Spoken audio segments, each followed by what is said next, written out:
to know your beginner chords, and your chords will teach you how to play. Don't take my word for it, but check out Marty. Check this out. There's my G major, slip that between the strings and the frets, and then I basically place my fingers exactly where it goes, strum the chord, oop, and then pull it out. That's how quickly you're gonna, I mean, literally in seconds. So, that's super important. Let me just take a drink of water because I'm speaking so fast. Okay, back to this, but let me just, you know what, I'm gonna play some songs for you. I'm gonna play now. We're just starting with a G chord. Watch how many songs that we can play.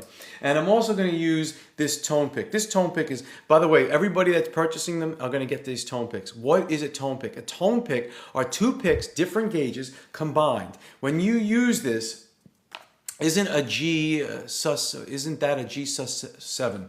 What is a G sus7? This is a G major chord. A G sus7, I don't think there's even such thing as a G suspended 7, unless you're talking about taking out the B. There's your G major chord. Anyway, let me go back to these tone picks. This is a tone pick. This tone pick right here are two picks with different gauges. And because they're separated by 2 millimeters of space, it simulates the sound of a 12 string. So let me show you. If I play a G major chord, you hear how that sounds? It's nice and full because I'm using this, see that? I'm using this special tone pick. But if I use a regular pick, a pick only hits the string once. Hear that?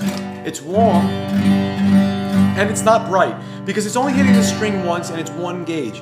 This happens to be a heavy, but I have a combination here of two different gauge picks. And when I strum, compared to this, a regular pick. You hear the difference? This is a warm sound, it's almost dull, but this is a bright, full sound. You hear that? Now we're talking. Now what happens if you wanted to play some songs? Now watch how this sounds like when I'm playing Green Day. Now remember, if you want to learn how to play guitar, it's simple. We're going to take a chord and show you. Now remember, in 3 minutes the price goes from 25 to 50, and if you want to hang around like Jack wants to, spend $50, you could. But